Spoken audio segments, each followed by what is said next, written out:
fosil kayu ya habis hujan ini. Mumpung dia basah, kalau basah enak nyenternya. Kita lihat tembus. Kalau dia kristal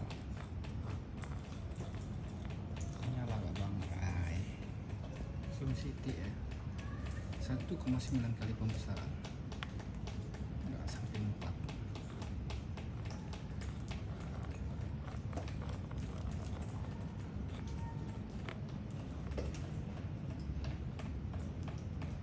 Fosil kayu sudah sekristal ini, tapi jangan tanya ini fosil kayu apa ya, aku pun nggak tahu fosil kayu apa. Penambangnya juga bilang nggak tahu penambang kayu apa ini deh, tahunya ditemukan ada seperti ini. Banyak orang tanya tuh kelor.